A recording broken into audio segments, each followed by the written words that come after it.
हम आज के तारीख में हमारा मुद्दा यही है कि हम आज तक जो साइंस हमारे बाहर आ रहा है उसको हम कितना ट्रस्ट कर सकते हैं। इनडायरेक्ट इन्फ्लुएंस रह रहा है कि वो फार्मास्यूटिकल कंपनी है उसके हित में ही रिसर्च होना चाहिए, जो रिजल्ट आएगा उसके हित में जाए। जनहित एक तरफ हो जाता है। Association JAMA, journal of American medical association, ये 4 बड़े बड़े जर्नल्स के जितने एडिटर्स थे, इन्होंने मिलकर एक लेख लिखा है कि कैसे ये रिसर्च का क्वालिटी कमजोर हो गया है और रिसर्च कितना मिसलीडिंग हो गया है। नमस्कार, मैं प्रोफेसर अमिताभ बैनर्जी। मैं एक प्रोफेसर, मैं एक रिसर्चर था, मैं एक टीचर था, मैं एक महामारी विशेषज्ञ था। मैंने फील्ड में काम किया है।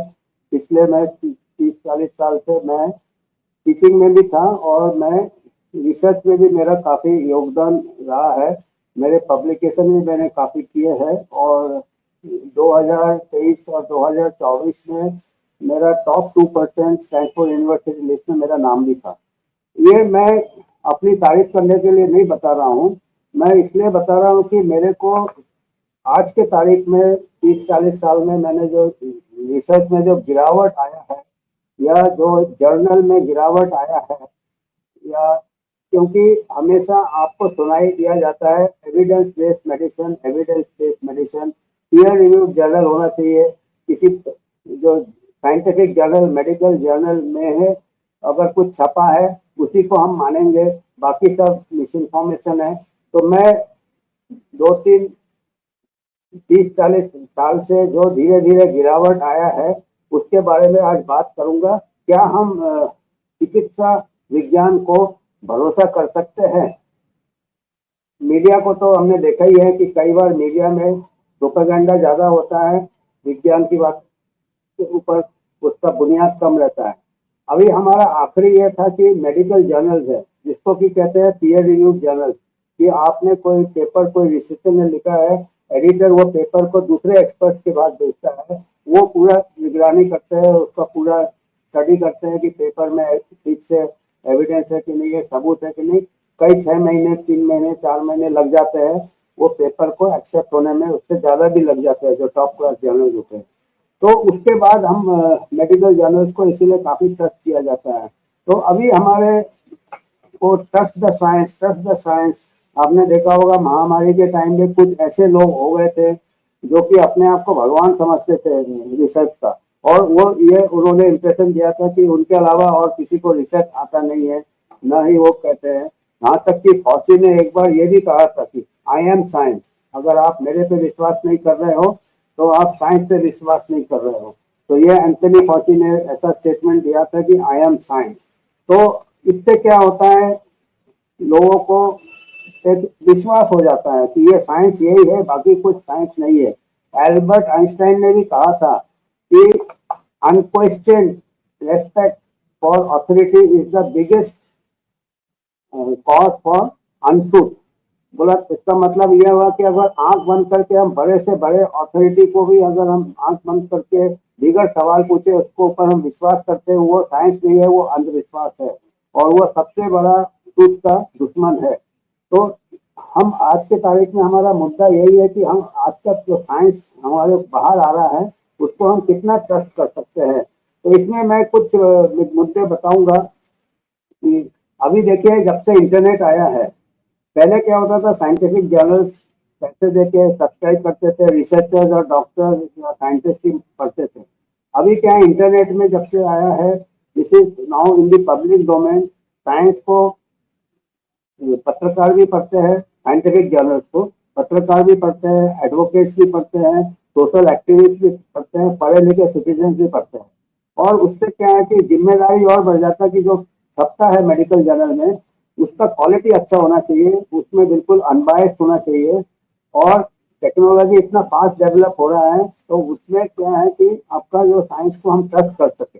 पर दुख की बात यह है कि जैसे जैसे अभी जरूरत है, अभी क्योंकि इससे काफी लोग प्रभावित होते हैं, अगर गलत साइंस फैलेगा मेडिकल जर्नल में तो उसका बहुत दुष्प्रभाव होता है। उसमें क्या है, डॉक्टर्स मिसगाइड हो जाएंगे, अपने मरीज को जो ट्रीट करते हैं गलत ट्रीटमेंट दे देंगे। उसके बाद क्या है कि आम आदमी भी मिसगाइड हो जाएगा, वो गलत इंफॉर्मेशन के हिसाब से वो एक्शन लेगा। वो अपना लाइफ को उसमें नुकसान हो सकता है। तो इसीलिए अभी साइंस का क्वालिटी बेस्ट होना चाहिए। पर हमने जो देखा है 30-40 साल में, अभी क्या हो रहा है कि एक तो इतना सरल नहीं है साइंस में, जो कहते हैं ना एविडेंस बेस्ड या रिसर्च इतना इजी नहीं है। रिसर्च में बहुत टाइम लगता है, और एक्चुअल रिसर्च है जो सीरियस रिसर्च हो रहा है चुपचाप काम करते रहते हैं अपने लैब में, अपने क्लिनिक में, अपने फील्ड में, और उनको कई साल लग जाते हैं कोई नया रिसर्च, नया एविडेंस इकट्ठे करने में। आजकल क्या है कि आपको इमीडिएटली जो साइंटिस्ट होते हैं उनके ऊपर इतना प्रेशर रहता है कि उनको जल्दी से रिसर्च बताना पड़ता है, क्योंकि उनको क्या है, उनके सैलरी डिपेंड करता है। एक कंपटीशन में आगे की जो जितना रिसर्च करेगा, और कई जर्नल्स आ गए हैं जो कि ये पब्लिकेशन के ऊपर उनको इनकम होता है, तो जल्दी जल्दी रिसर्च हो रहा है। ये तो ऐसा हो गया जैसे पहले जमाने में टेस्ट क्रिकेट होता था, 5-6 दिन में जाके फैसला होता था, उसके बाद वनडे आ गया, उसके बाद T20 आ गया। तो अभी T20 में नीलामी लगती है, फटाफट आप नतीजा दो।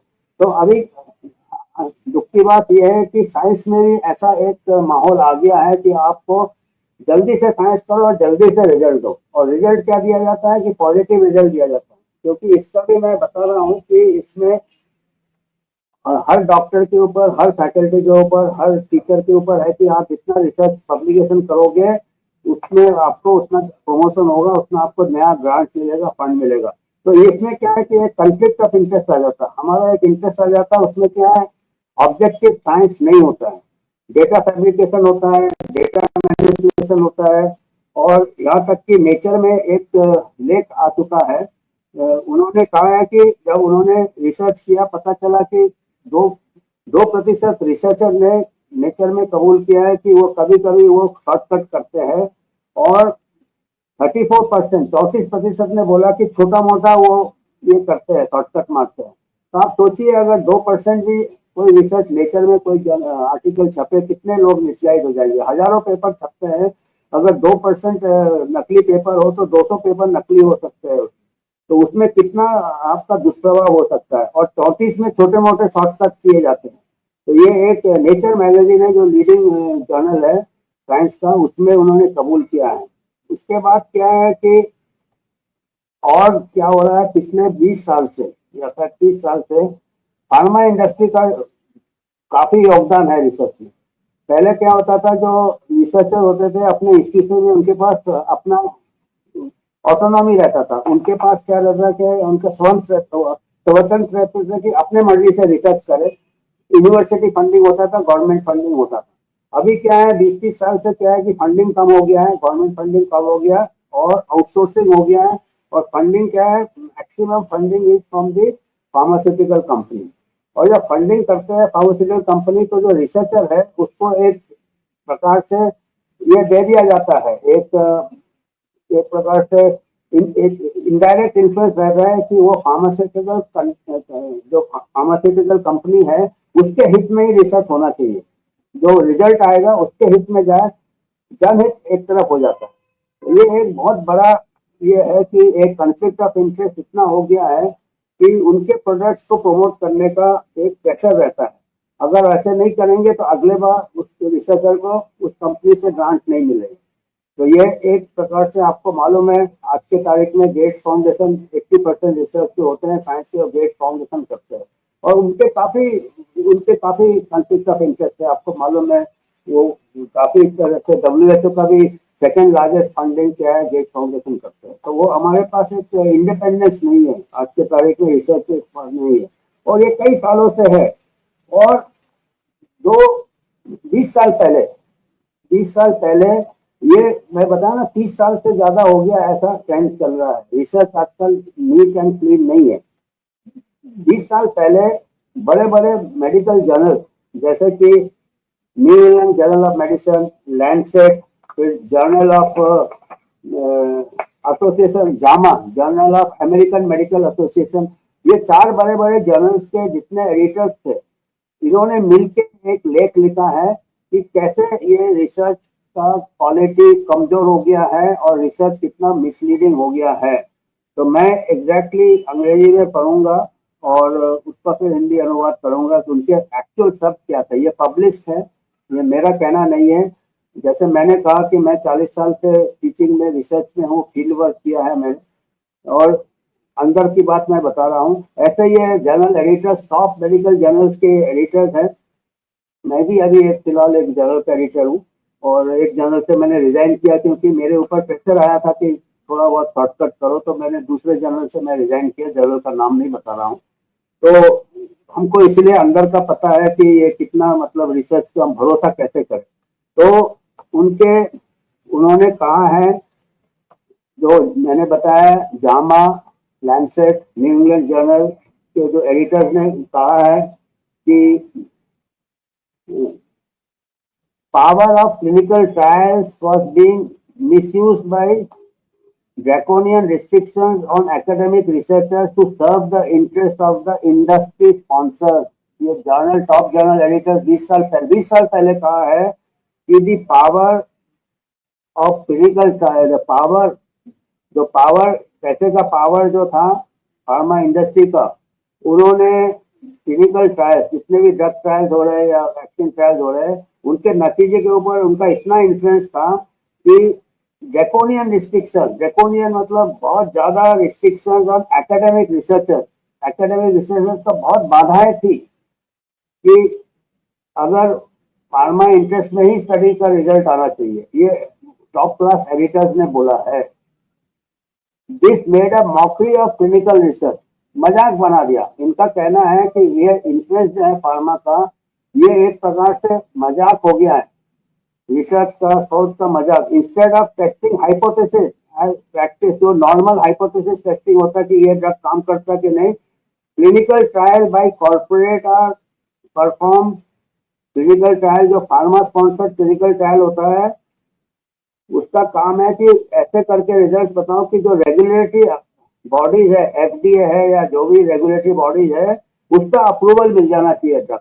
तो एक प्रकार से ये एक फॉर्मेलिटी हो गया कि हाँ भाई रिसर्च किया है और उसके रिजल्ट उसी डायरेक्शन में जाएंगे जिससे कि ड्रग अप्रूवल हो, क्योंकि बहुत पैसा इन्होंने लगाया है फार्मा ने। और रिसर्चर्स को भी उसके पास, अगर वो ऐसा नहीं करेगा तो उसको नौकरी चली जाएगी, उसको प्रमोशन नहीं होगा, उसको अगले बार नहीं मिलेगा, तो वो मजबूर हो जाते हैं, चुप रहते हैं। उसके बाद क्या क्या है कि उसके बाद एक एडिटर थे लैंडसेट के, रिचर्ड हॉटन, जो अभी भी एडिटर है, लैंडसेट के एडिटर रिचर्ड हॉटन। उन्होंने कहा है कि मेडिकल जर्नल, जो मेडिकल जर्नल्स है, have become the information laundering operation for the pharmaceutical industry। Medical journal pharma industry का इंफॉर्मेशन, एक प्रकार से प्रचार, फार्मा इंडस्ट्री का प्रचार का ये बन गया है, have become the information laundering operation. तो मेडिकल जर्नल फार्मा इंडस्ट्री का प्रचार करते हैं, रिचर्ड हॉटन ने कहा है। और मार्कस एंजल, जो कि न्यू इंग्लैंड जर्नल ऑफ मेडिसिन के एडिटर रह चुके हैं, उन्होंने कहा है कि industry for becoming the marketing machine and running roughshod any institutions coming in its way. इसका मतलब है यह कि उन्होंने कहा है कि जो मेडिकल जर्नल्स है वो एक मार्केटिंग मशीन बन गया है, फार्मा इंडस्ट्री का मार्केटिंग मशीन बन गया है, एंड रनिंग रफशॉट, यानी उनके इस मार्केटिंग में अगर कोई भी यूनिवर्सिटी या इंस्टीट्यूशन या कोई रिसर्चर आ गए, उनको खत्म कर देंगे, वो उनका करियर खत्म कर देंगे। तो ये सोचिए, ये 20 साल पहले बता रहा। इसके आगे रिचर्ड स्मिथ, जो कि ब्रिटिश मेडिकल जर्नल के ये थे एडिटर इन चीफ, उन्होंने कहा कि ये जो medical journal has become the extension of the marketing arm of pharmaceutical company. उन्होंने भी यही कहा कि ये एक एक्सटेंशन काउंटर है मार्केटिंग का। मेडिकल जर्नल जो है ये एक एक्सटेंशन काउंटर है फार्मा इंडस्ट्री का। तो ये 20 साल पहले बताने के बाद भी आज के तारीख में इसका और खराब हो गया है, स्थिति और खराब हो गया है, कुछ सुधार नहीं आया है बल्कि और खराब हो गया है।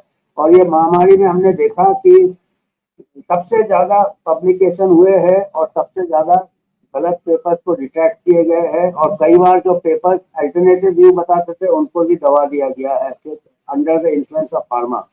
जितना भी आपका principles of research and ethics जो है, सबको मतलब नजरअंदाज कर दिया है। और इससे क्या होता है कि हम अभी अंदर की बात हम बताएं तो आम आदमी को सोचना चाहिए कि अभी आज के तारीख में हम कितना मेडिकल जर्नल में जो छपता है उसको कैसे हम कितना विश्वास कर सकते हैं, कितना भरोसा कर सकते हैं, क्योंकि वो ऐसे पेपर लेके करते हैं कि ये तो भगवान ने लिख के दिया है और पॉलिटिकल ये बना लेते हैं। और जो दूसरा सही बात बोलेगा वो बेचारा तो रिसर्च तो मिलेगा नहीं ग्रांट, जो सही बात बोलेगा तो उसको मिस इन्फॉर्मेशन करके नजरअंदाज कर देंगे। और आपको मालूम है सबसे बड़ा फ्रॉड हुआ था, जो कि लैंडसेट में एक आर्टिकल छपा था, जो कि नकली डेटा पे छपा था। वो हाइड्रोक्सीक्लोरोक्विन का जो डेटा था, उसको हाइड्रोक्सीक्लोरोक्विन को नीचा दिखाने के लिए छपा होगा। तो दूसरा है कि मेडिकल रिसर्च में और इसमें एक रीजनल डायरेक्टर था फाइजर का फेज 3 ट्रायल में अमेरिका में। उसने जब बताया कि ट्रायल ठीक से नहीं चल रहा है, तो उसको सुबह उसने रिपोर्ट किया एफडीए को, जो अमेरिका का जो बॉडी था, कि हम उसके रिसर्च डायरेक्टर थी, that lady was a research director. उसका उसने कंप्लेंट किया एफडीए को कि ठीक से ट्रायल नहीं चल रहा है। सुबह उसने कंप्लेंट किया, शाम तक उसको नौकरी से निकाल दिया, फायर कर दिया। तो ये रिकॉर्डेड है इसमें। तो दिस कैसे है कि ये ऐसा स्थिति कैसे आ गया कि हमारा साइंस से भरोसा क्यों, साइंटिफिक जर्नल से, साइंस तो साइंस है पर साइंटिफिक जर्नल से हमारा भरोसा क्यों जा रहा है कि एक प्रकार सा एक गठबंधन बन गया है कि फार्मा इंडस्ट्री है जो कि आपका ये पैसा दे रहा है, जो कि रिसर्च दे रहा है, और उसके मुट्ठी में आपके एकेडमिक्स हो गए, रिसर्चर्स आ गए हैं क्योंकि उनका फिर कैरियर में, फिर यूनिवर्सिटीज आ गए हैं क्योंकि उनका जो यूनिवर्सिटी रैंकिंग भी नंबर ऑफ रिसर्च पेपर के ऊपर। तो उनको मतलब नहीं है, अब उनको पेपर से मतलब है, नंबर से मतलब है, उनको पॉलिसी से मतलब नहीं है। पर पॉलिसी से आपका जनहित में फर्क पड़ जाता है। अगर पुअर रिसर्च आएगा तो जनहित में रहेगा। और सबसे ज्यादा यह है कि गरीब देशों में तो और बुरा हाल है। अभी आपको मालूम है कि गरीब देशों के जो साइंटिफिक बॉडीज भी है, गवर्नमेंट साइंटिफिक बॉडीज भी है, वो भी memorandum of understanding with pharma companies कर लेते हैं, क्योंकि वो गवर्नमेंट पैसा नहीं देता है रिसर्च में और उनका कैरियर प्रमोशन होता है। तो इसका क्या हल क्या हो सकता है? इसका ऐसा है कि एक तो गवर्नमेंट को ऊपर ये देना चाहिए आम आदमी को कि रिसर्च फंड आप पब्लिक मनी से दे।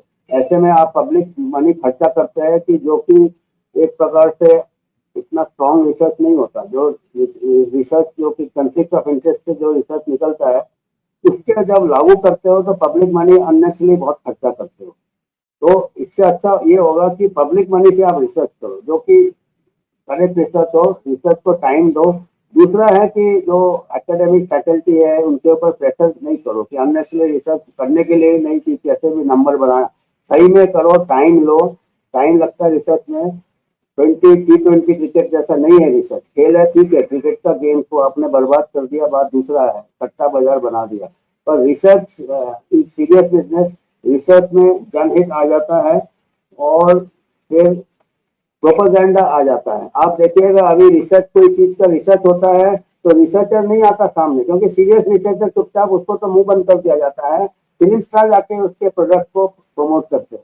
यहाँ तक कि कोई फिल्म स्टार का अपना डेथ ये कर लिया कि हम मर गए हैं, अगले दिन ऊपर आ गए कि मेरे को तो ये प्रोडक्ट को प्रमोट करना। तो ऐसा आप खिलवाड़ बना लिया है क्या रिसर्च को?